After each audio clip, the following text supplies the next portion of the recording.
This time of year, as everybody goes out and celebrates with their family, visits their families and friends, a lot of people are going to want to be going to the bar and getting drunk. As if I told, like in the words from the Dynamite song, because I told you once, now I told you twice. I'm telling you guys 1,000 times, I hate drinking. Don't you be drinking and driving. Don't be doing that. Like these people right here. These people right here are getting drunk during Thanksgiving. They call it Drunksgiving because they get drunk on the eve of Thanksgiving. Do not consume too much alcohol because if you have kids, set a good example by not drinking and driving because you're going to sit there and say, oh, I'm going to go drink and drive. I don't care what happens. When you drink and drive, you are setting bad examples for your child. But there's going to be an increase in drunk drivers expected on Thanksgiving this year. So, what else can be done? Here's Mike Gillespie.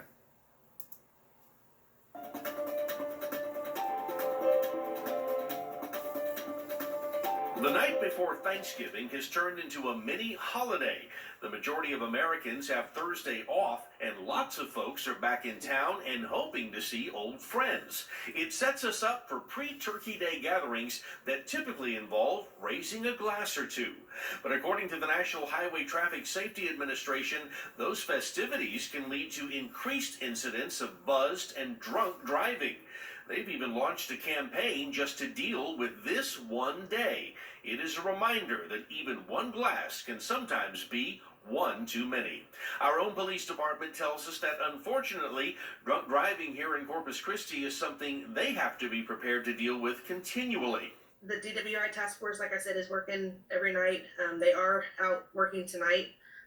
They have specific hours that they work, and that's what they're looking for. They're looking strictly for DWI drivers. And they are not the only ones. The Texas Highway Patrol will also be taking note of anyone who should not be behind the wheel. The Texas Department of Public Safety is participating in Operation CARE, which stands for Crash Awareness and Reduction Effort. We have additional troopers out looking for all sorts of traffic violations, but focusing mainly on speeding, intoxicated driving, and individuals not wearing their seatbelts. Both law enforcement agencies advise that if everyone in your party is drinking tonight, plan to use a taxi or rideshare service in order to get home. All right, one other thing here. If you have agreed to be the group's designated driver, take it seriously. Doesn't mean you just limit your drinking, but that you remain 100% sober. The goal here is for everyone to be able to make it to the table tomorrow. Leslie? Absolutely. All right, Mike, thank you so much. I think Mike just raised some common sense. Thank you, Mike.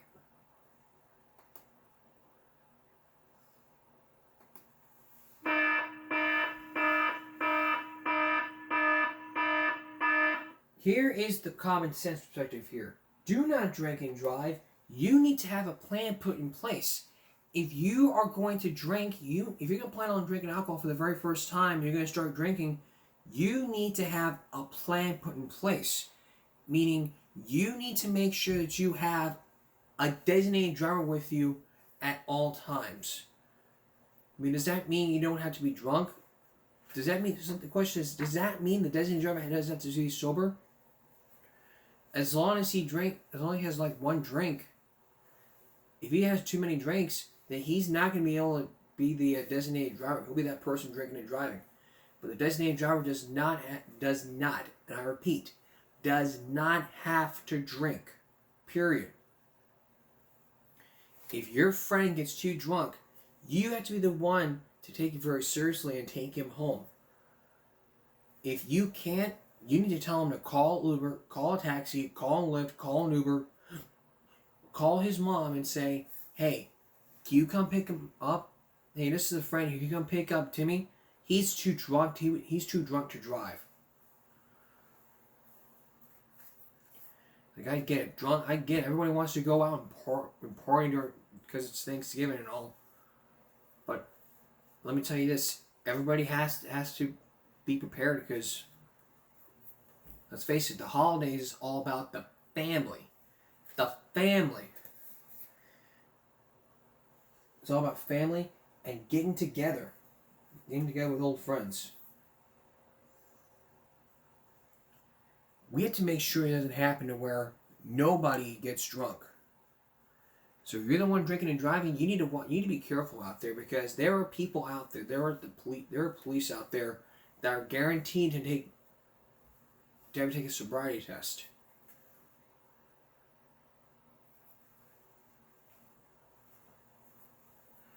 You know what I mean? And if you don't know what I mean, I'll tell you this. Just the bottom line here is this: call somebody, call an Uber, call your parents. Just don't drink and drive. It is not that simple. I get that you want to have a great time, talk to some friends, and drink some booze and all, but you got your family to think about for Thanksgiving. You got Thanksgiving to think about for your family.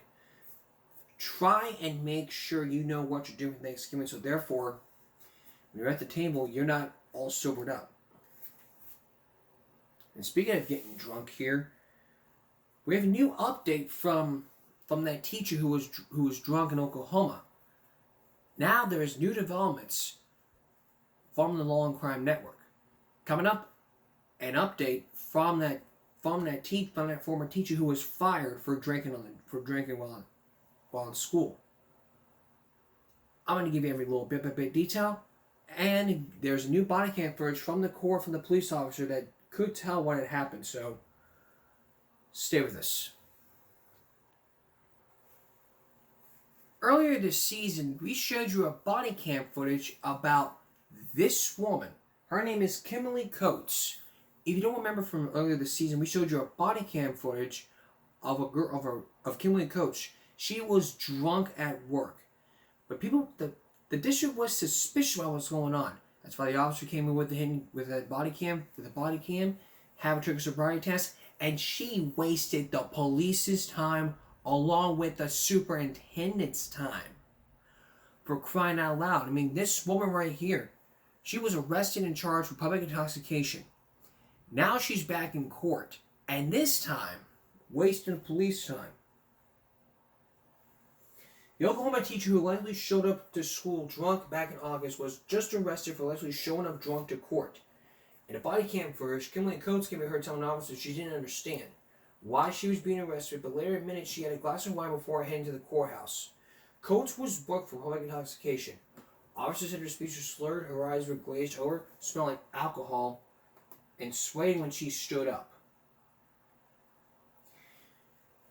I'm going to give you my common sense about this in just a minute, but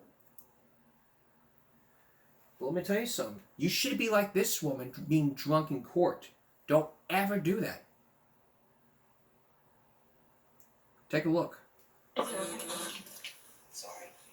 Yeah, not at this time. Because you showed up to a public courthouse intoxicated. Okay, that's public intoxication. That is charged in Oklahoma statutes.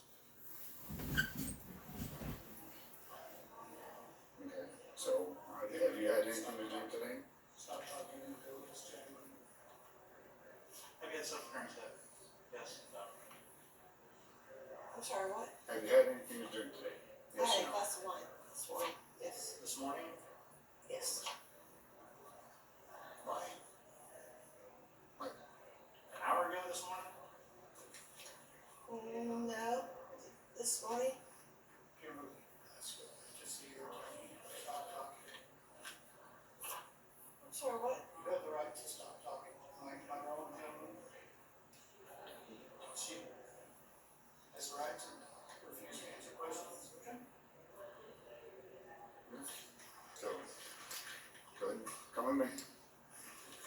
So we're gonna No. take your breath.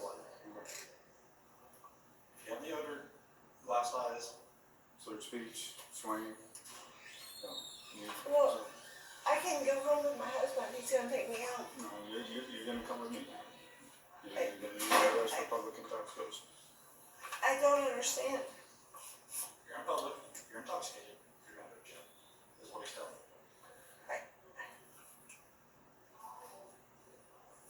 But I haven't done anything. I don't You're understand. I'm sorry. intoxicated at this point, man. You're drunk. You have slurred speech. Okay? You're very unsteady on your feet. Okay? I can smell the odor of alcohol on your breath as you're talking to me. I can smell it. Okay? We noticed it at the front door when you came in. Well, my husband's. I can go home. Please, just let me go home.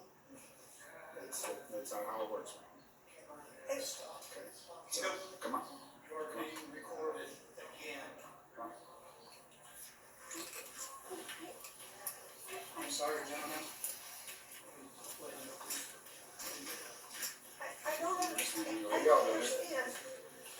I'm so sorry.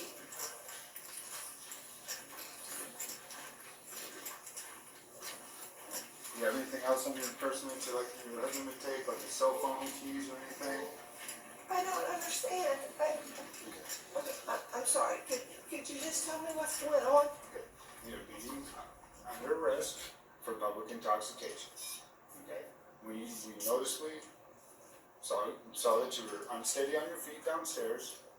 Okay? We watched you come up the stairs as you were coming to court. Wait, we're gonna get in the elevator.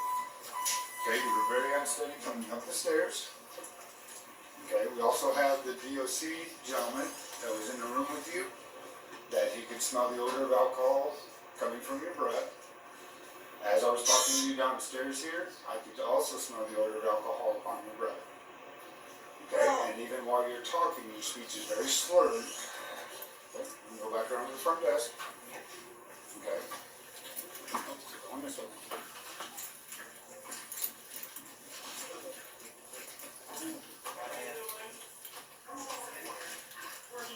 I was just wondering if my husband could just get me home. No, you cannot. Phone me first. We're going right there. Now, see one of those great chairs right there. Okay, there's nothing else on your person, no earrings or anything? No piece of paper from you. And what's your first name? Okay.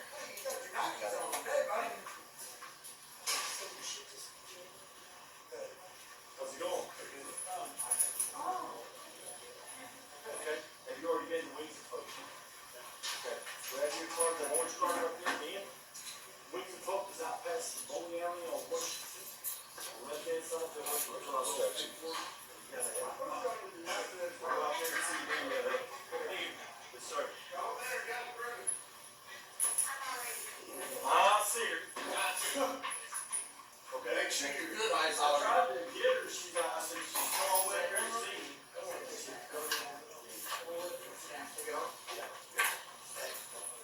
Is that sir? What's your training company? What's your training to do? Miss Coates, go ahead and stand up for me. Okay, palms together, thumbs up.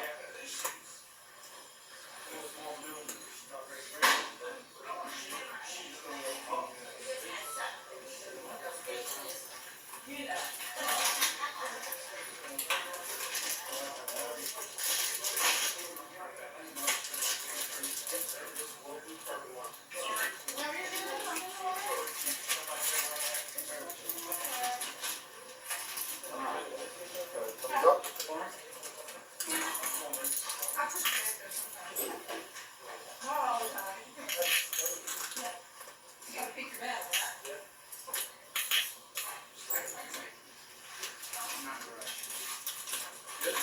Good.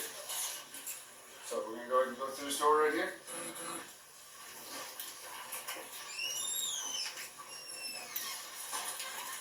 Okay, in between those two doors right there on your left, just stand right there for me.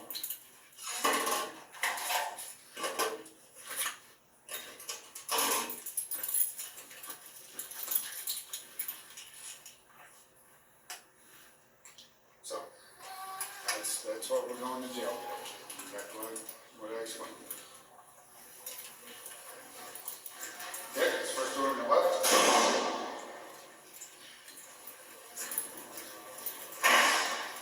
Okay, go ahead, step through. Okay, first door on the right. Keep going.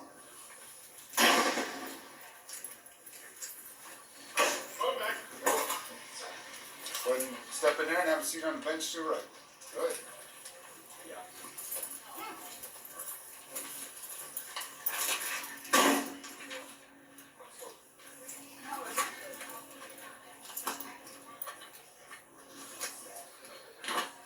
Okay, go ahead, slide down the end over here for me.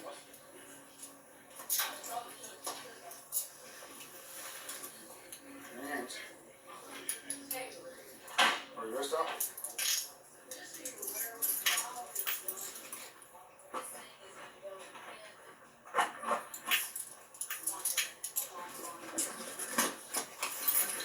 You see your right wrist? Good. Down, down. There you go.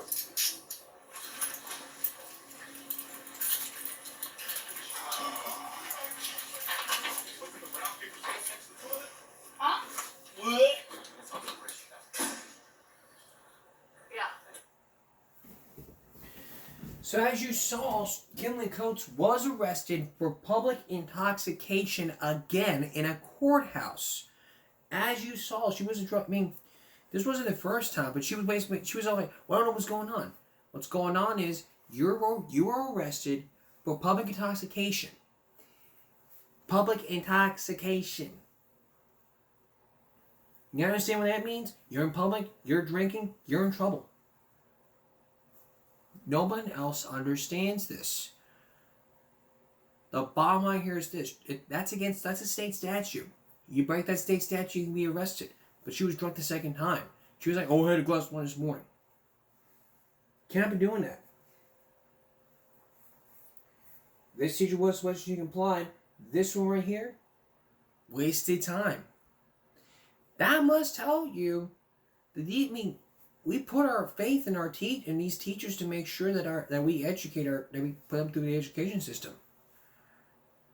But a lot of times it's just as simple as, hey, you know what? I mean, it's just as simple as saying, hey, you know, I'm too tired. I'm sick of these kids. I'm gonna go drink to relieve the pain. You can't do that. Probably can't do it, but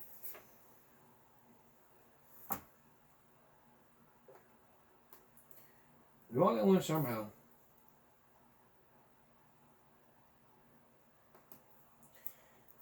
We've all gotta learn. Alright, last season, y'all saw my reaction to the Ford sexual harassment. I plan to do that for Throwback Thursday. We are going to do that. But for this one right here, we are going to do it for our next Throwback Thursday. We're going to do that for Throwback Thursday. So now I know I promised you that, so we're going to schedule it for Throwback Thursday next Thursday. So look for that next Thursday. Here's a sneak peek. Because leading corporations. Chris Hansen of Dateline NBC is here with a preview of his story, which will air tonight on Dateline. Chris, good to see you. Good morning, Matt. 33 women at 2 Ford factories in Chicago say they've been subjected to hardcore sexual harassment from both coworkers and supervisors. They say there was everything from pornography to condoms stuffed in toolboxes to actual physical contact. And I was told that if I didn't do what they want, I could lose my job. What happened, she says, was unrelenting sexual harassment on the job. Everything from degrading graffiti to sex parties condoned by company managers and union officials alike. And what's surprising, what she calls her hell on earth was no sweatshop, no isolated small-time operation. Ford. Quality is job one. It was at Ford Motor Company, one of the most prestigious names in corporate America. But beneath the shiny image lie some disturbing allegations. Hardcore harassment at 2 of Ford's massive factories in Chicago. They want to know how it tastes, they want to know how it feels, they want to know when can they get it. He kept asking me a lot of personal questions. Have I been sexually satisfied by an older man, and was I ever satisfied by any of my last boyfriends? The women say they were harassed by some 30 different men at the 2 Chicago Ford plants. Far from isolated, they say the abuse has been widespread and systematic. They say the problem has continued in part because they were threatened by their harassers. He had told me before, don't never say anything, I'll deny everything, I'll have your job. The women say they took their complaints to the highest levels of the factory, but concede they don't know how much Ford headquarters knew of the problem. But regardless of who knew what, the women say a good old boy culture in the factories has flourished. You may be shocked to see the sex parties men from one Ford factory actually videotaped. Parties that were advertised on Ford bulletin boards.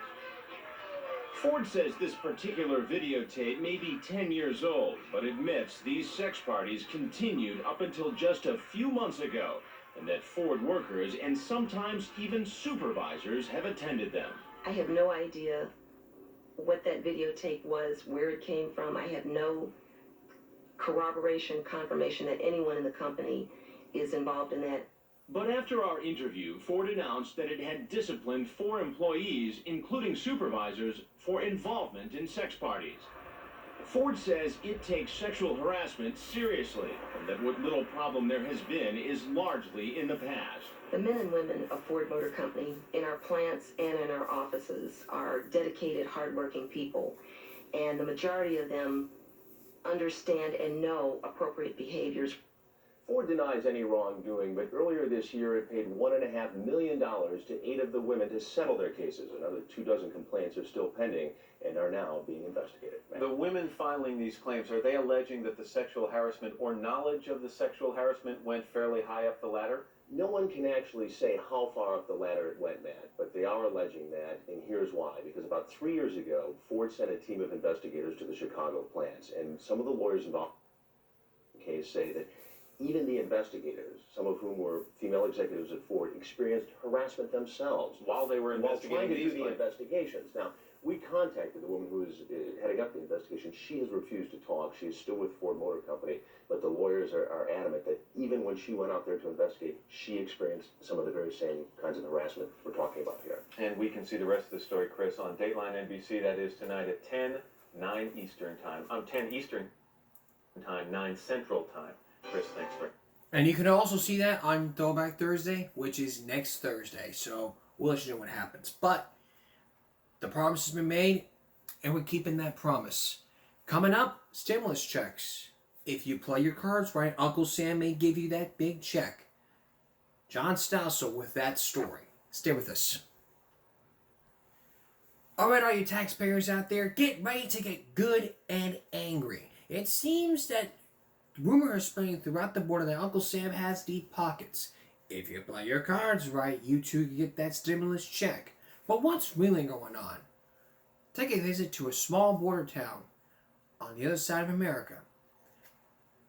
The streets are paved with gold wood. When we decide to give it away,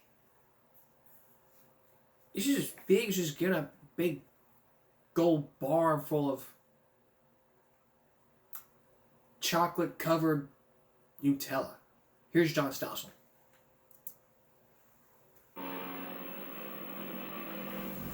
Yuma Valley, Arizona. It's another one of those growth areas in the American Southwest. There's lots of work here, especially in agriculture. In the winter, they call this the lettuce capital of the world. Now it's the melons that are in season. At the southern tip of the valley, right next to Mexico, is the little town of San Luis. The town appears to be a big success story. Population's doubled over the past decade, and business is thriving. It looks like another Sun Belt boomtown. Yet there's something strange going on here in San Luis, because the town hasn't grown that much. There are still fewer than 2,000 homes. There are only 1,400 water hookups.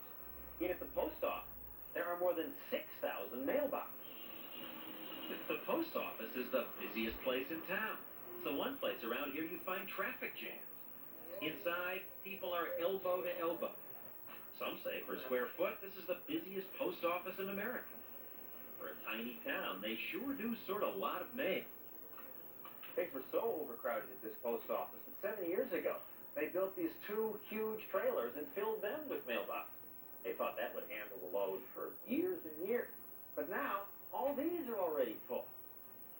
So private business started renting mailboxes too. Not just office supply stores where you'd expect to find mailboxes. In San Luis, you find them everywhere. In the toy store. Even inside the bakery, the walls are filled with mailboxes. As of today, the town has almost 10,000 mailboxes, and they're adding more all the time. Why?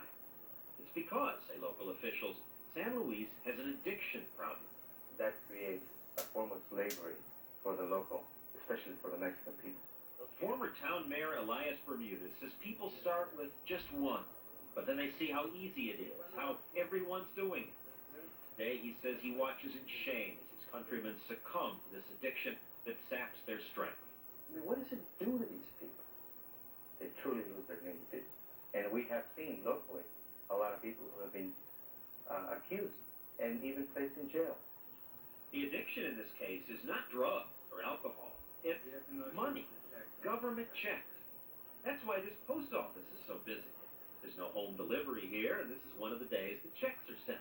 Most everyone we met here had come to pick up checks for himself or friends. My mother and my family get the mail here. Like get some money. Get some money? Money from Social Security, from the U.S. Department of Agriculture, from Arizona's Department of Economic Security. Economic security. Yeah. What's that? The pusher in this case is ultra respectable. It's the government. A lot of money? Yeah. Now, while these people have an American address in the form of a post office box, lots of them really live in Mexico. We watched as they went to the bank, cashed their checks, and then drove or walked back to the customs checkpoint into Mexico. Now, some call this illegal welfare fraud, but it's not clear that all these people are breaking the law. A lot of people are saying, these are cheaters. Bunch of Mexicans coming, breaking American law, ripping America off. Not true. They are being allowed to take advantage of the social assistance program. The blame should be put what the blame should be, and that is in the availability and the government who allows this to happen.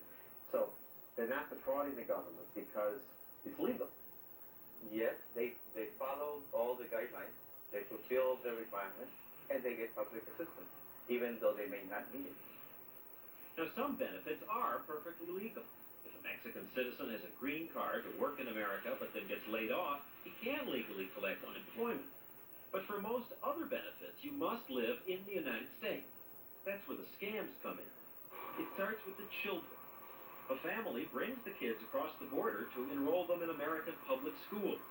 Now, this is flatly illegal. The rules say to get a free education, you have to live in the district. No problem, says the county's former school superintendent, Jim Wambacher. Just rent an address.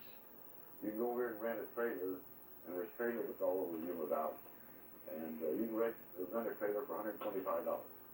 Then you go register your kid. And the kids supposedly live there, but they never lived there. They just live in their real home in Mexico.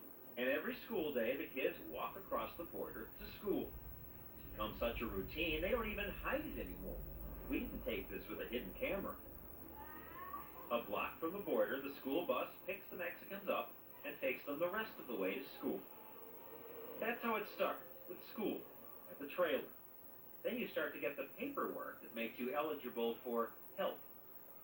Rent the trailer for several $100s a month. Get the electric bill, and they're home free. That's correct. That's the established residence. That turns on the faucet and the money flows. Well, that's to begin with, you know. Then after a little while, they might be able to get their rent money too. That's from the government's rental assistance program. Even if you have a nice home in Mexico, if your income's low enough and you say you live in America, they'll give you a check to help with your rent. And then there's food stamps, free medical care from Medicaid, checks from the WIC program, that's for women with infant children, checks from AFDC for women with older kids, checks from Social Security for supplemental security income. And if you work part-time, there's the Earned Income Tax Credit and unemployment insurance. It all ends up in the post office box. County Supervisor Clyde Cummings. Sticks out like a sore thumb. When you have more post office boxes than you have people, and there's some boxes that have two families in a box, it does raise a flag, doesn't it? Is it just 2 families to a box? This man picked up checks for 5 people, all with different last names, and all of whom, he admits, live in Mexico. In San Luis alone, the checks total millions of dollars.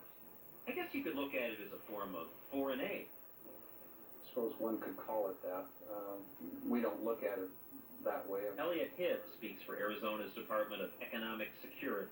From our agency perspective, what we look at is somebody eligible to receive benefits that are provided by law, and if they are, we pay those benefits. Now, whether they happen to take those back into Mexico or not, that's their business. Some people have 2 Social Security cards. Some have, yes, 2 Social Security cards. I work in Arizona, and I have my normal name.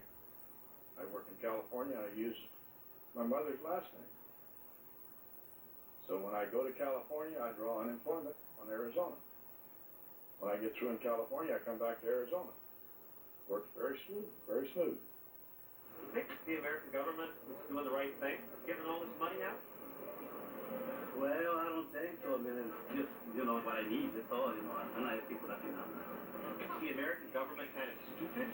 Stupid, no? ¿Crees que el gobierno es estúpido por estar dando de dinero a la gente? I won't be able to tell you. We have created programs over the years, and now people expect it.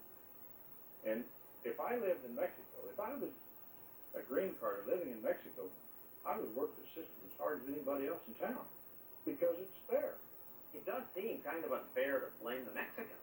After all, what would you do if you were poor, living in a poor town, and you heard that your neighbors, by going to the town right next door, could get free stuff? That officials of that town were actually encouraging them to fill out forms to get the free stuff. Wouldn't you do it? Wouldn't you feel like a fool if you didn't? It's just like if you in your house have your furniture out in the parking lot, on the garage where people can see it, and don't expect somebody to come and take it away from you. It's just inviting people to come in and take advantage of you, and then blaming them for doing it. Now, you might think that social service agencies would be fighting to put the brakes on.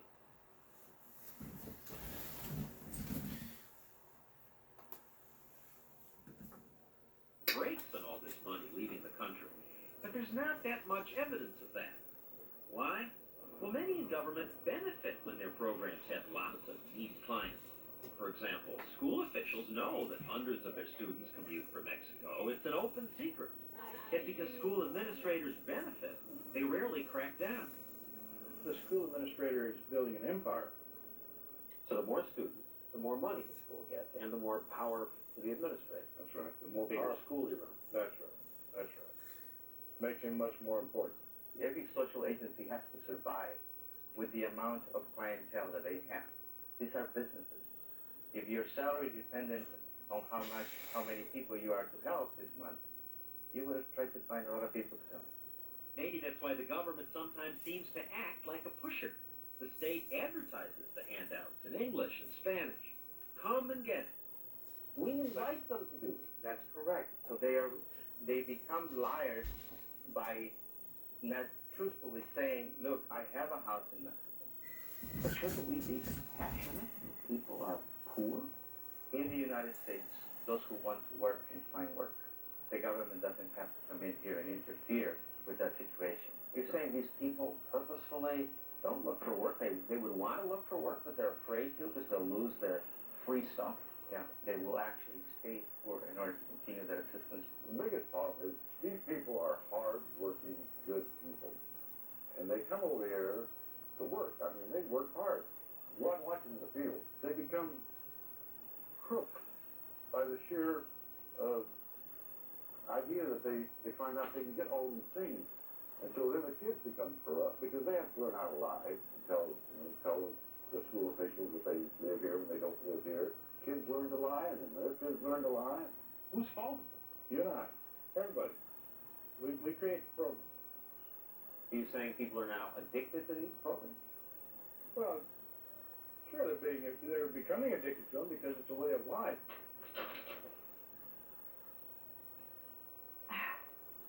John, California passed a ballot, very controversial, still tied up in the courts, that said that you would not get benefits if you're in this country illegally. Would it help if Arizona did that? Wouldn't make any difference. Arizona already has that rule. Yeah? Most of these people are here legally. They have green cards. One way or another, they got a green card. And the illegals have phony IDs. So, is there nothing the authorities can do? I can't see a way they could ever police it. You could never have enough police because there's always a way around the rules. When you have lots of programs, people will bend the rules and abuse them. So some will say the answer is less programs, and others will say more and more people are just learning how to beat the system or use the system. Every year, more figured out. Thank you, John. Every year the system gets abused, so we don't know what happens. When you look at stuff like this, it's just as simple as taking advantage of people. When you take advantage of people, basically they want more. I mean, I know what it's like to be taken advantage of. Believe me.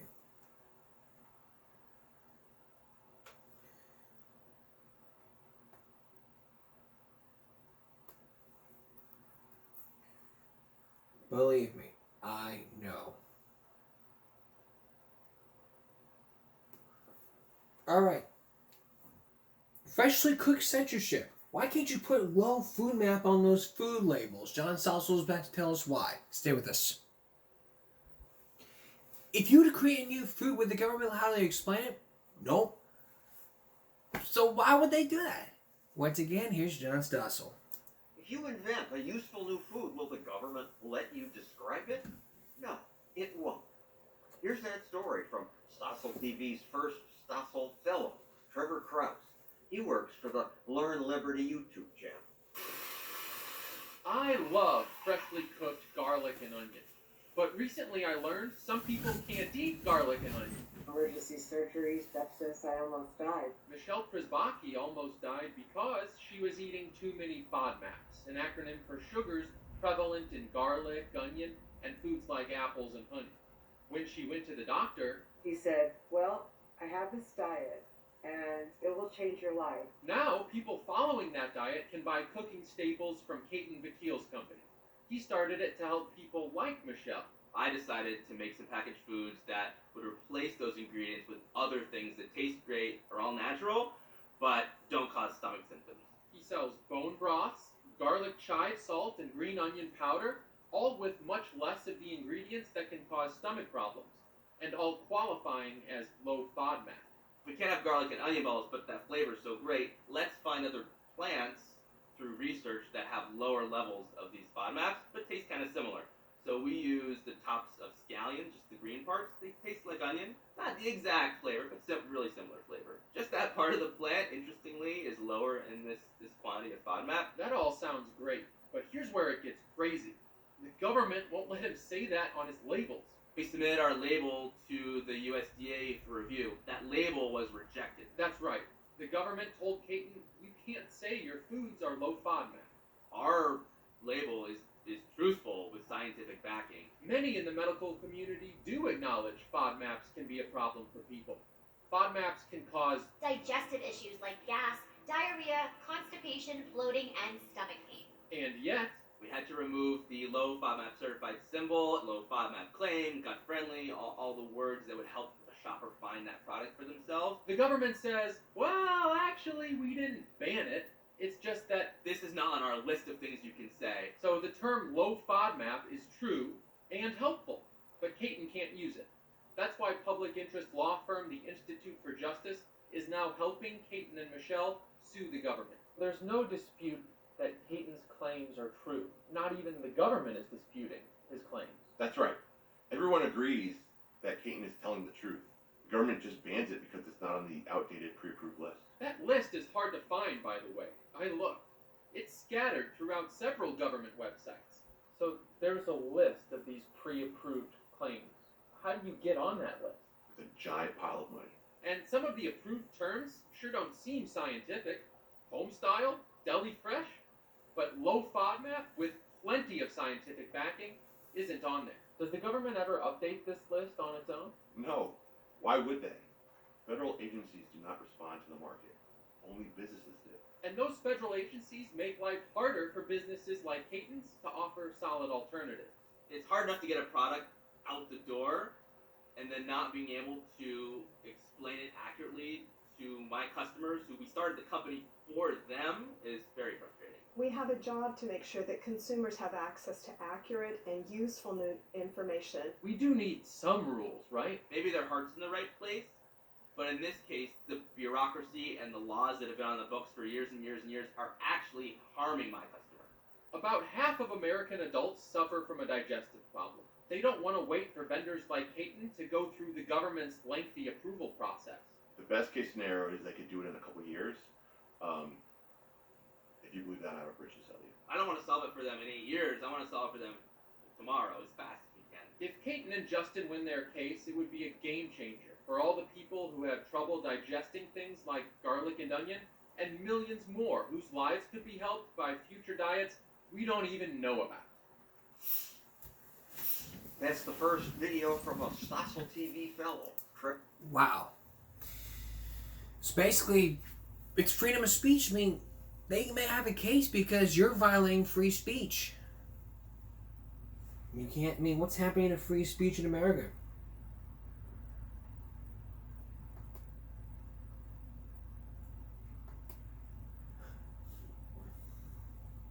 Can't do that.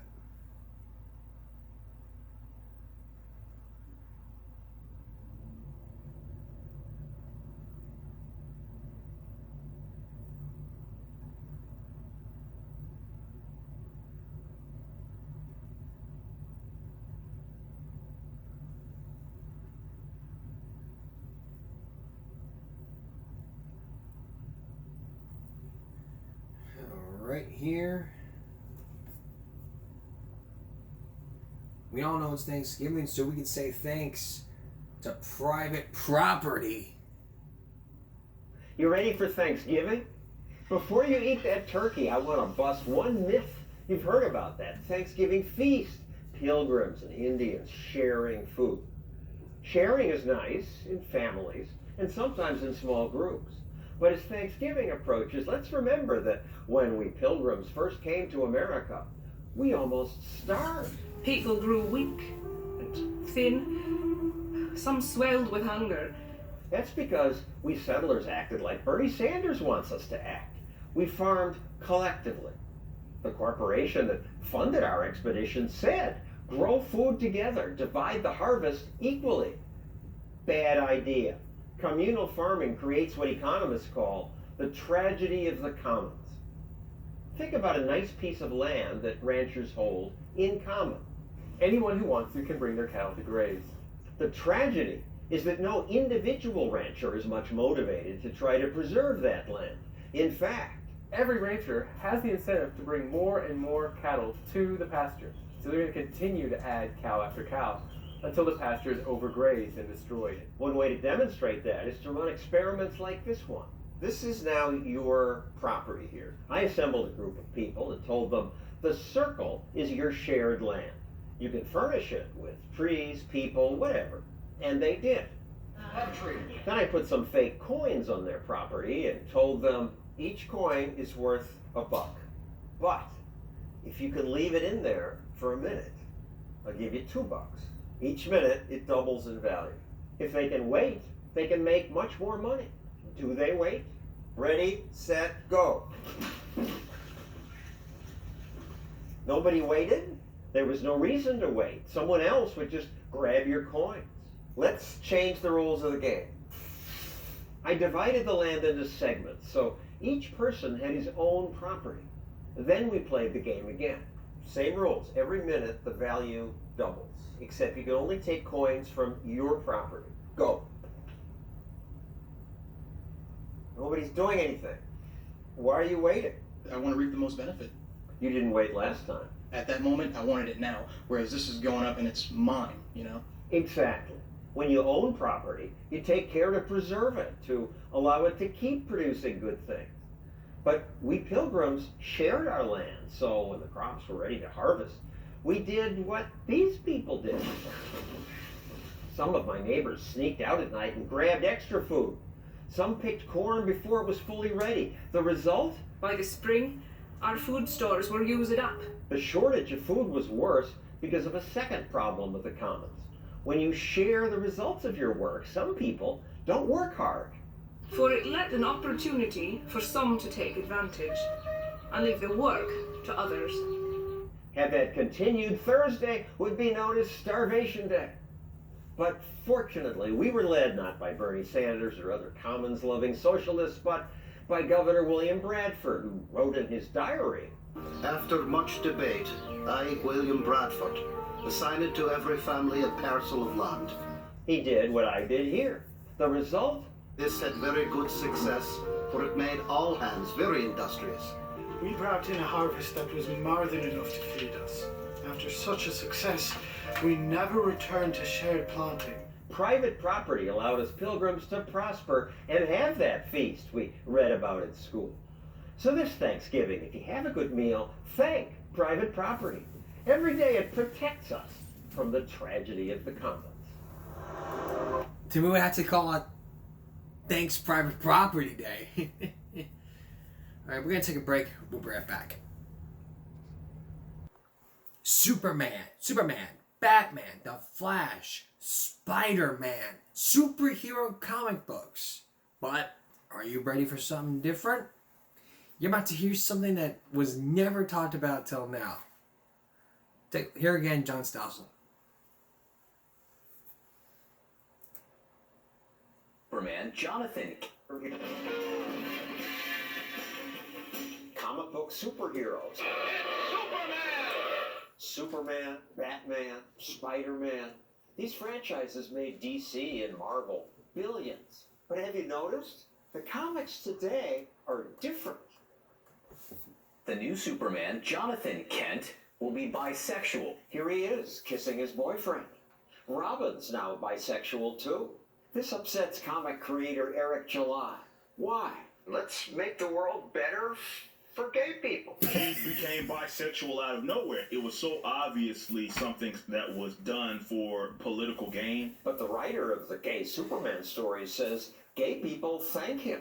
People saying that they saw this news and burst into tears. They make it seem as if the only way that you can relate to a character is because you're gay and that character's gay, which is nonsense. My favorite character has been Batman. I ain't got Bruce Wayne money and I'm not rich like that. I'm certainly not a white. July points out that there have long been gay comic superheroes, but what's new is that DC and Marvel are changing the identity of established characters. The new Batman is black. Sun Spider is like Spider-Man, except she's a lesbian who uses a wheelchair. Oh my and God. Iron Man is a teenage black girl. Maybe this is progress. When I was a kid, all the characters were white, so it's a good thing more are non-white. But they've been just reduced to just being an item to pander to certain audiences that aren't really buying into it. They sure aren't. Marvel and DC no longer have the best-selling graphic novels. Now the bestsellers are manga books from Japan. Often they aren't even in color. Yet now they're the biggest sellers. Marvel and DC's aren't even in the top 20. They turned off their audience by focusing and hyper-emphasizing the social justice element of it. Does the evil character MODOK look familiar? The face of that character obviously was Donald Trump. They wanted to paint him as a villain. It's bad art. Marvel hired leftist writer Ta-Nehisi Coates to write a Captain America series. Coates turned the villain, Red Skull, into a bizarre version of Jordan Peterson. The comic promotes equality now. Stop hate now. That's a good thing. Now, when you have to tell your audience by, let's say, a character holding a sign during some protest, that certainly tells me you're not that creative. But protesting is what superheroes do now. Here's Superman's son leading a strike for the climate. They're a vehicle for these advocates of social justice. Brought to us by capitalists. These people aren't stupid, I assume. I thought that capitalism would be a break on the silliest of the woke world. But in this case, they're just sabotaging their own projects. It's basically mainstream modern, let's say, leftism. Some people are like, would you please get your politics out of my comic books? This comic writer mocks her critics. Captain America is a social justice warrior. And if you don't like my politics, don't buy my book. These guys are writing material for their peers. So even if the son of Superman falls completely off the charts like it did, right? It's still a win in their mind. Marvel even named some superheroes Snowflake and Safe Space. Snowflake is non-binary and goes by they, them. Okay, that's fine. It is. I guess you can make the argument, but the fact that he was leading with that, I think, was the problem. She's a group home and foster kid who is volunteering at a senior center. Fan reaction to this preview video was horrendous. Marvel decided not to even release this comic. I wanted to ask Marvel and DC why they seemed fine with losing market share, but they wouldn't talk to me. At least their loss gives new opportunities to independent creators like Eric July. He just released his first comic. Here's his superhero. And he has plans for more. You've raised more than $3 million. Yes, $3.7 million. This is something that people wanted. The market will decide that, but July understands something that Marvel and DC apparently no longer do. Capitalism is about giving more people what they want. Let's all be thankful for that comic guy. My gay comic books? Come on, get real.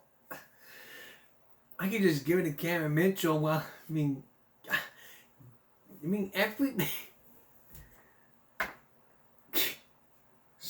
Superman, gay, Spider-Man being a lesbian. I can't even.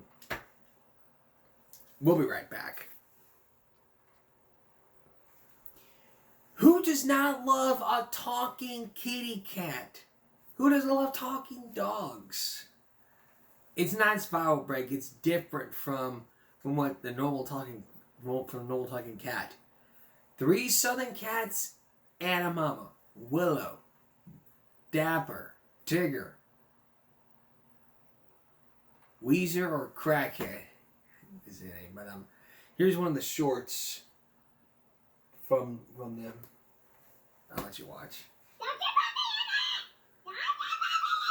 You stink. You're getting a bath. Do not move. I don't stink, Mom. Willow, come here. Touch me. I am prepared to use my paw. I am not taking a bath. Don't you put me in here. You stink. Don't you be touching my tushy. You haven't been cleaning your tushy. Have you not smelt it? It's terrible. Why would I smell my own tushy? It stinks. Exactly. Willow, calm down. Let me out of here. Willow, stop it. Here's my tushy. Nope.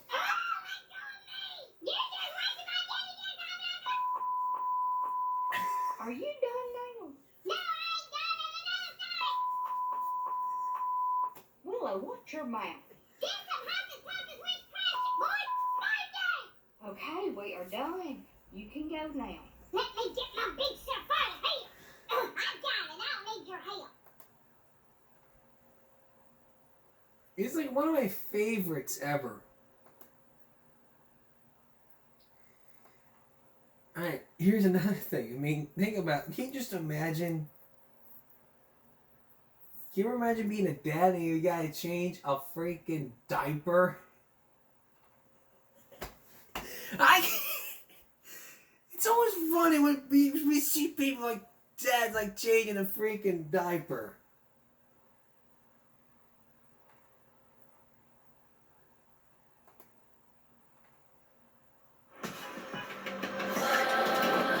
Because a diaper is a lot like a present from your grandma. Even though you're like in a hurry to open it, you never know what you're going to find. Or what you're going to see. It's just always funny to watch dads changing diapers.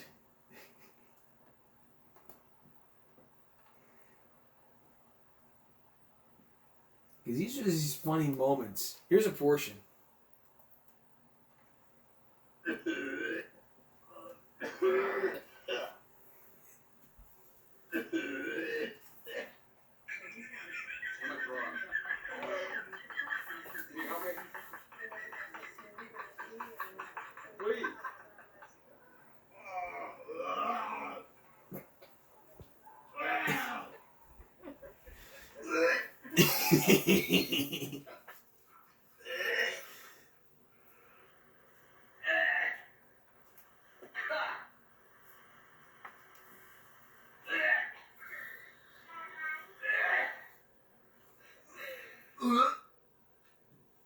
Wait! Oh my god. No, not Gucci go. Oh. Oh my god. Oh, sweet baby Jesus. Oh, sweet baby Jesus. All right.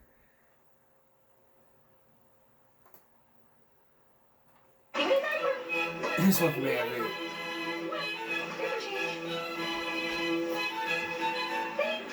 So cute. Here we go, this one. Oh my god.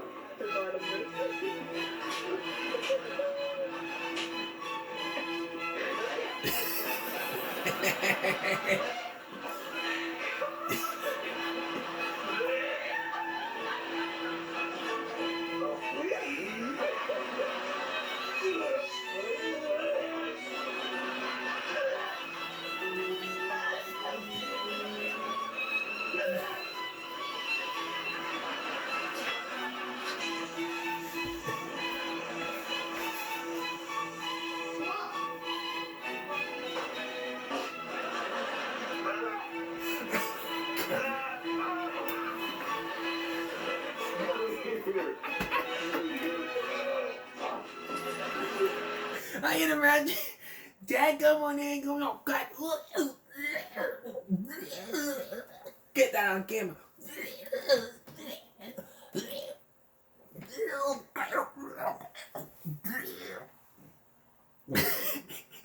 Send that to AFB.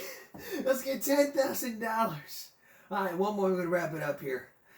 Can you imagine your cousin like saying, why you got no school? Oh, my cousin did. Good morning. Why is you still here? Why in the hell not? Who is that in there walking? Why in the hell y'all ain't left out of here for school? You gonna miss the bus. What you mean ain't no school today? Why not? What now? What is this you handing me? Ain't no school. Why ain't no school tomorrow? Why they keep canceling? Y'all gonna be dumb as a box of rocks. Y'all never had school. Shit. What are y'all doing here? A half day? Why? No school tomorrow. Y'all never go to damn school. Supposed to be chilling by myself. Find something to do. It's just because they don't want to have that happen. I mean, no one ever goes to school. It's because school's canceled. It's just the reason why. I hope we got some laughs out of you. Here you go. Oh, no, thank you. Okay. Hope we got some laughs out of you as we start Thanksgiving Day. So that's all for this edition. Give me a Wednesday going to Thursday. Happy Thanksgiving, everyone, and we'll see you for Give Me a Break Black Friday. We'll see you again for Give Me a Break Friday. For all of us here at YouTube, stop bullying, speak up, concentration, not strength. No jaywalking, and have a happy Thanksgiving, everybody. And a good night.